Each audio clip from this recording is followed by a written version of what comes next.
Hello student. देखो, एक बहुत ही इम्पॉर्टेंट क्वेश्चन है, हो सकता है लॉन्ग में पूछ दिया जाए। तो देखो, find the coordinate of the foot of the perpendicular and perpendicular distance of the point P3 to 1 from the plane. Find also image point in the plane. Point का इमेज प्लेन के अंतर्गत calculate करना है। तो देखो, एक question मैं हिंदी में भी लिख दिया हूं। एक बिंदु से एक समतल पर लंब पाद के निर्देशांक ज्ञात कीजिए। मान लीजिए एक प्लेन है और प्लेन पर एक बिंदु से लंब डाला जाता है, तो लंब के आधार का निर्देशांक ज्ञात कीजिए। और इसके साथ ही साथ इस बिंदु का प्रतिबिंब निकालना है। कि मान लो ये एक प्लेन है, ये प्लेन है और ये एक बिंदु है, तो यहां पर क्या प्रतिबिंब बन रहा है बिंदु का, वो कैलकुलेट करना है। तो देखो स्टूडेंट, मान लो ये प्लेन है, दिस इज ए प्लेन, ठीक है। Plane 2x minus y plus z plus 1 is equal to 0 plane का इक्वेशन है। और प्लेन पर एक पॉइंट है, ठीक है, P। प्लेन से, ये प्लेन है और एक पॉइंट P जिसका कोऑर्डिनेट 3, 2, 1, ठीक है। ये 3 डायमेंशनल प्लेन की बात चल रहा है स्टूडेंट। ये 3 डायमेंशनल प्लेन है, x axis, y axis, z axis. और इस प्लेन पर हम परपेंडिकुलर ड्रॉ कर दिए और इसके बाद इस पॉइंट का इमेज मान लो Q, ये Q है, तो ये m है। आपको मैं बता दूं PM इक्वल टू MQ है, ठीक है। तो इसका कोऑर्डिनेट अगर मान लो x, y, z है, तो इसका coordinate alpha, beta, gamma. It means student, इस पॉइंट P का इमेज Q है, ठीक है। जैसे मान लो सपोज दैट ये एक पॉइंट है, ठीक है, और यह एक पॉइंट है, यहां पर एक प्लेन लगा दे। मेरा जो ये राइट हैंड है, ये प्लेन है, तो इस पॉइंट से इस प्लेन पर परपेंडिकुलर ड्रॉ करेंगे, तो फुट ऑफ द परपेंडिकुलर मतलब लंबपाद का निर्देशांक निकालना है। और लंबपाद का निर्देशांक निकालने के बाद इस पॉइंट का इस प्लेन के जस्ट बाद ऐसे अपोजिट डायरेक्शन में इसका क्या प्रतिबिंब बना, मतलब क्या इमेज बना, इमेज का कोऑर्डिनेट भी कैलकुलेट करना है, ठीक है। तो चलो किया जाए। तो ये ओरिजिन है x, y, z। सबसे पहले क्या करेंगे, आप यहां देखो, ये एक स्ट्रेट लाइन है। स्ट्रेट लाइन देखो इस पॉइंट से पास कर रहा है। और फिर मैं आपको बता दूं स्टूडेंट, ये जो प्लेन है, प्लेन का equation 2x minus y plus z plus 1 equal to 0। तो क्या होता है प्लेन का equation, ax plus by plus cz plus d equal to 0 होता है। तो लाइन किस पॉइंट से पास कर रहा है, 3 to 1। तो इसका जो नॉर्मल डायरेक्शन है, यानी इस प्लेन का जो नॉर्मल है, तो इस प्लेन का नॉर्मल वही क्या होता है, LMN होता है। तो इसका जो LMN होगा, इस प्लेन का जो कोएफिशिएंट है ABC, वही डायरेक्शन रेशियो के इक्वल हो जाएगा, मतलब 2 माइनस 1 और 1, ठीक है। इसका मतलब लाइन का इक्वेशन लिखना है, तो कैसे कैलकुलेट करेंगे, ये आपका हो जाएगा equation of straight line. Line का इक्वेशन सबसे पहले कैलकुलेट करेंगे, क्या होगा, x minus 3/2 is equal to y minus 2/-1 is equal to z minus 1/1, ठीक है। ये लाइन का इक्वेशन है।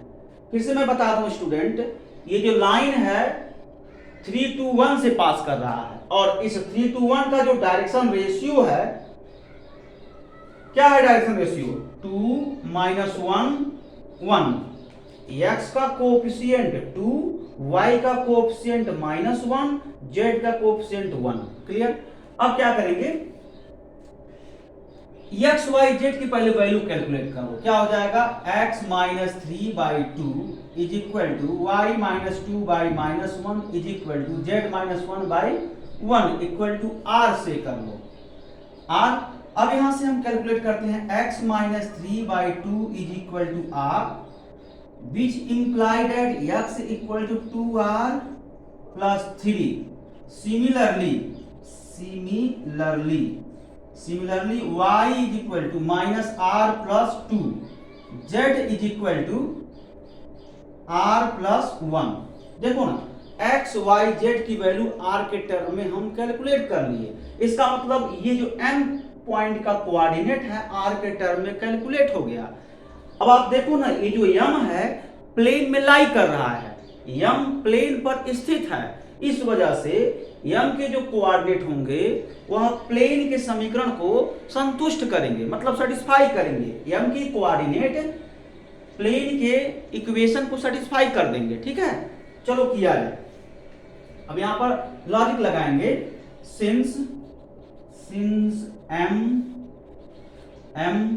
कोऑर्डिनेट क्या है 2r plus 3 comma minus r plus 2 comma r plus 1 lie in the plane then तब point of m satisfy equation of plane.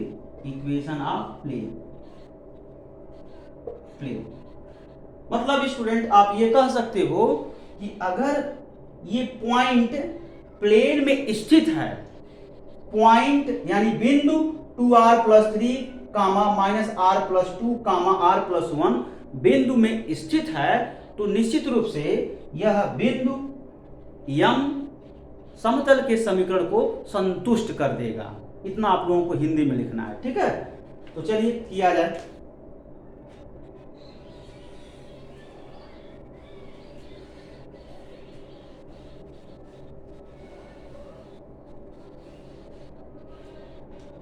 तो समतल का समीकरण यहां पर है, तो रख लीजिए वैल्यू को 2 इन ब्रैकेट x की वैल्यू क्या है 2r प्लस 3 माइनस y की वैल्यू क्या है माइनस r प्लस 2, और उसके बाद z की value r plus 1 is equal to 0। यहां पर सिंप्लीफिकेशन करो, 4r plus 6 plus r minus 2 plus r plus 2 equal to 0। Clear. अब देखो ना, ये वैल्यू कैंसिल हो गया ना इससे, और यहां से कितना हो जाएगा ये,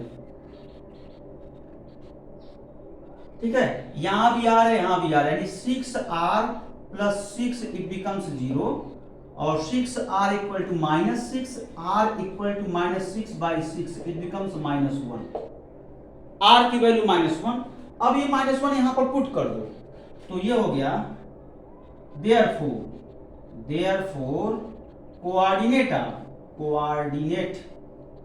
of foot of the perpendicular कितना हो जाएगा foot of the perpendicular, m r की वैल्यू माइनस 1 रखो तो 1 हो गया, कामा देखो यहां पर 2 इंटू माइनस 1 तो माइनस 2 प्लस 3 1 हो गया फाइनली, यानी फिर अगेन 1 हो गया, माइनस 1 रखने पर तो माइनस माइनस प्लस हो गया, 1 प्लस 2 3 हो जाएगा, 1 3 और फिर यहां 1 रखो तो 2 हो गया, 1 माइनस 1 रखने पर तो ये 0 होगा, सॉरी इसके लिए 0 होगा, यहां माइनस 1 रखेंगे 0 हो जाएगा। तो m की वैल्यू देखो कैलकुलेट हो गया, foot of the perpendicular means लंब पाद के निर्देशांक, आप हिंदी में लिख सकते हो लंब पाद के निर्देशांक क्या हो गए 1 3 0 हो गए, यानी इसका कोऑर्डिनेट आ गया 1 3 0। अब स्टूडेंट यहां पर ये 1 3 0 ये 1 3 0 ये कोऑर्डिनेट आएगा ना 1 3 0। अब मुझे अल्फा बीटा गामा ही तो निकालना है। अब यहां पर हम सपोज करेंगे इस पॉइंट का इमेज जो है Q है, ठीक है, अब Q के निर्देशांक अल्फा बीटा गामा है। अब आपको पता है ना कि ये ऐसा एक प्लेन रखा गया है कि इस प्लेन से ये जो पॉइंट P जितने डिस्टेंस पर है उतने ही डिस्टेंस पर पॉइंट P का इमेज Q ऑब्टेन हो रहा है। फिर से सुनो स्टूडेंट, ये प्लेन इस टाइप से रखा गया है कि इस प्लेन से ये पॉइंट जितने डिस्टेंस पर है उतने ही डिस्टेंस पर इस पॉइंट P का इमेज ऑब्टेन हो रहा है। ठीक है, तो कंफर्म है, हम यहाँ पर फार्मूला लगा देंगे मिड पॉइंट वाला। तो मिड पॉइंट वाला फार्मूला हम यहाँ पर अप्लाई कर दें। चलो किया जाए।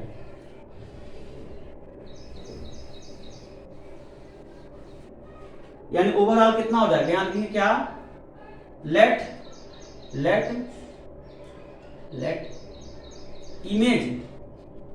Image of point P3 to 1 is Q. This coordinate suppose that alpha beta gamma. ठीक है, इसका मतलब ये हुआ कि अब यहां पर मिड पॉइंट वाला फार्मूला इंट्रोड्यूस कर दें। यानी 1 is equal to x1 plus x2, यानी x1 3 plus x2 alpha upon 2। It means 2 equal to 3 plus alpha equal to -1। देखो कैलकुलेट हो गया। ऐसे ही स्टूडेंट अगर बीटा कैलकुलेट करना है तो 3 equal to 2 plus beta upon 2। यहां से देखो 6 equal to 2 plus beta, which imply that beta equal to 4। Clear. अब बात करते हैं गामा का। ऐसे मिड पॉइंट वाला जो फार्मूला है वही अप्लाई करके इमेज भी हम ऑब्टेन कर लेंगे। तो अब यहां पर देखो क्या करना है, 0 equal to 1 plus gamma upon 2। तो यहां से कैलकुलेट करो तो gamma plus 1 is equal to 0, which imply gamma is equal to -1। तो इमेज क्या कैलकुलेट हुआ, इमेज ये हो गया आपका अल्फा की वैल्यू -1, देखो बीटा की वैल्यू 4 और गामा की वैल्यू -1। स्टूडेंट इसमें आपको कॉन्सेप्ट समझना है। Mid point, coordinate of mid point क्या होता है फार्मूला। जैसे मान लो 3 डायमेंशनल ये लाइन है, ये आपका 3 डायमेंशनल लाइन है, ये 3 डायमेंशनल स्पेस की बात कर रहा हूं, एक्स वाई जेड एक्सिस की ये लाइन है। ठीक है, ये पॉइंट ए है, इसका coordinate X Y Z, x1 y1 z1 comma. इस पॉइंट कोऑर्डिनेट मान लो b, x2 y2 z2, और यहाँ पर मिड पॉइंट m है, इसका कोऑर्डिनेट x y z।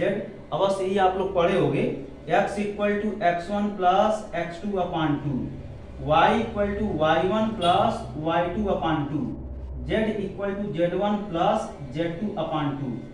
एक प्रिंसिपल आपको ध्यान में रखना होगा, ये प्लेन ऐसा सिचुएटेड है कि इस प्लेन से जितने डिस्टेंस पर ये पॉइंट P है उतने ही डिस्टेंस पर प्लेन के जस्ट बैकवर्ड यानी पीछे इस पॉइंट P का इमेज ऑब्टेन होगा। इसका मतलब आपको ये समझना है शॉर्ट में, PM is equal to MQ, यही समझना होगा। अब जब ये समझ जाओगे तो मिड पॉइंट का फार्मूला अप्लाई कर देंगे, कोऑर्डिनेट ऑफ मिड पॉइंट ये फार्मूला होता है। इसी फार्मूले से हम अल्फा बीटा गामा कैलकुलेट कर लिए। आपके सामने देखो पॉइंट P का इमेज आपका ये हो गया, पॉइंट Q, ये Q पॉइंट है। और मैं आपको ये भी बता दूं student, foot of the coordinate of foot of the perpendicular of the plane, ये है coordinate of foot of the perpendicular of the plane 130। इसका आंसर क्या होगा, इसका आंसर ये इमेज ऑफ P पॉइंट का इमेज क्या है, Q। तो इमेज ऑफ P कहो या सिंपली अगर P ना इमेज ऑफ P ना लिखना चाहते तो Q लिख सकते हो। ठीक है, ऐसे ही। और यहां पर coordinate of foot of the perpendicular,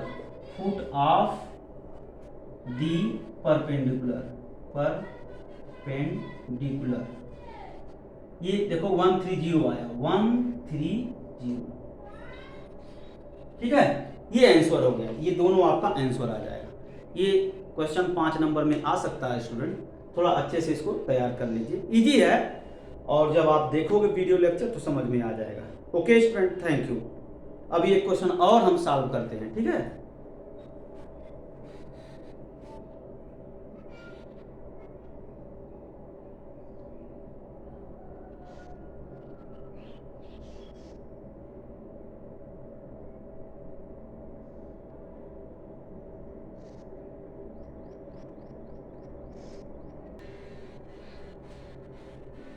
तो स्टूडेंट देखो एक क्वेश्चन और है, passing through the point 1 1 1 if the two line x minus 1 by 1 y plus 1 by 1 equal to z plus 2 by 1 and x minus 2 by minus 1 y minus 3 by 1 equal to z minus 4 by minus 1, find out normal equation of straight line in a vector form।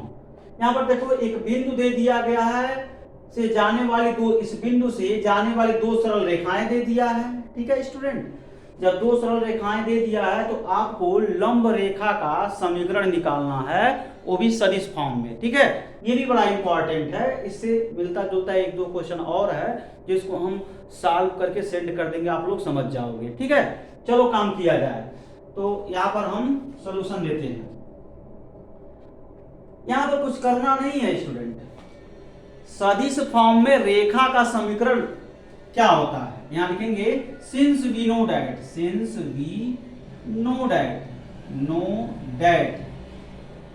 Equation of straight line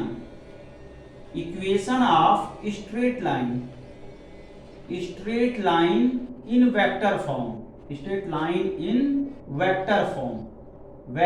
form since we know that equation of straight line in vector form क्या होता है, बहुत आसान तरीका है student. Vector r equal to vector a plus lambda vector b। यहां पर देखना ये है स्टूडेंट, जो लाइन का इक्वेशन ऑब्टेन करना है वह नॉर्मल फॉर्म में ऑब्टेन करना है। समझो स्टूडेंट, यहां पर देखो, यहां मैं लिखा हूं ना since we know that equation of straight line in vector form. इसका मतलब यही हुआ, चूंकि हम जानते हैं कि रेखा का समीकरण सदिश रूप में क्या होता है, ये होता है, ये आप सभी को याद होगा, रेखा का समीकरण सदिश रूप में, ठीक है। अब हम क्या करेंगे, ये सदिश रूप में रेखा का समीकरण है, हमको क्या करना है, लंब रेखा का समीकरण ऑब्टेन करना है। तो यहां पर देखो लंब रेखा का समीकरण ऑब्टेन करता है, इसकी जो डायरेक्शन कोसाइन है स्टूडेंट ना, इसकी जो डायरेक्शन कोसाइन है, यहां देखो क्या है, डायरेक्शन रेशियो 1 1 1, इसका भी डायरेक्शन रेशियो -1 1 1 है। यहां से देखो डायरेक्शन रेशियो, दोनों लैंग्वेज में क्वेश्चन लिखा हूं, ये 1 1 1 ये पहले लाइन का डायरेक्शन रेशियो है और ये सेकंड लाइन का डायरेक्शन रेशियो -1 1 1। तो इनका हम क्रॉस प्रोडक्ट ले लेंगे तो नॉर्मल डायरेक्शन में हमको वेक्टर ऑब्टेन हो जाएगा, वही मुझे ऑब्टेन करना है। नॉर्मल डायरेक्शन में जब वेक्टर ऑब्टेन हो जाएगा तो आसानी से हम बना लेंगे, ठीक है ना। तो वही करते हैं, यानी अब बात करते हैं स्टूडेंट। तो ये हो गया n1 वेक्टर्स इक्वल टू, देखो पहली वाली लाइन थोड़ा मैं शॉर्ट में सॉल्व कर रहा हूं स्टूडेंट, समझो ये यही पहला लाइन है ना, ये पहला लाइन इस पॉइंट से पास कर रहा है, ये पॉइंट, ये पहले लाइन का डायरेक्शन रेशियो देखो 1 1 1, ये क्या है, यह नॉर्मल वेक्टर का कंपोनेंट, सॉरी स्टूडेंट, ये नॉर्मल के डायरेक्शन में वेक्टर का कंपोनेंट है, नॉर्मल के डायरेक्शन में वेक्टर का कंपोनेंट है। तो इसको हम क्या करेंगे, ये ले लेंगे, n1 vectors is equal to i cap plus j cap plus k cap, ठीक है। ऐसे ही काम करते हैं। दूसरी लाइन को देखो, दूसरी लाइन आपका ये है, ठीक है। तो दूसरी लाइन का जो डायरेक्शन रेशियो उस पर हम काम करते हैं, ठीक।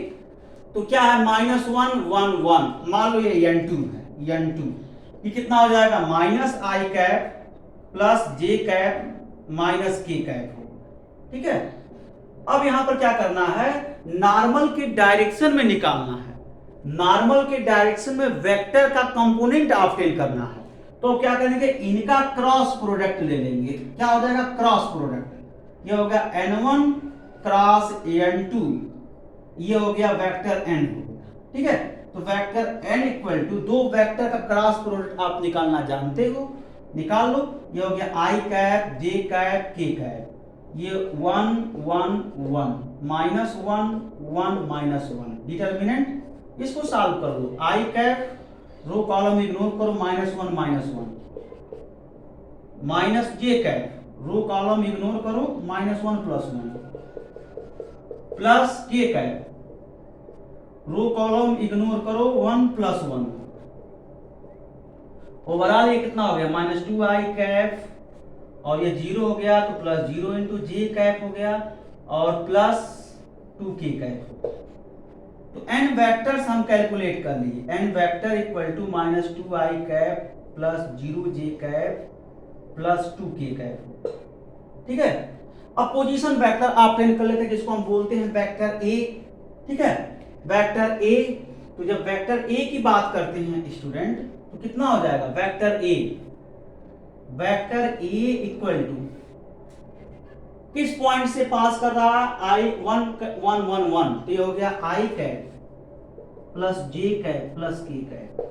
और लाइन का इक्वेशन आप जानते हो, vector R equal to vector A plus lambda N vectors. अब यही लाइन का इक्वेशन नॉर्मल फॉर्म में हो गया, यानी ओवरऑल कितना हो जाएगा, vector R equal to I cap plus J cap plus K cap और plus lambda in bracket -2 I cap plus 0 dot J cap plus 2 K cap, 2 K cap. ये आपका ओवरऑल आंसर हो गया।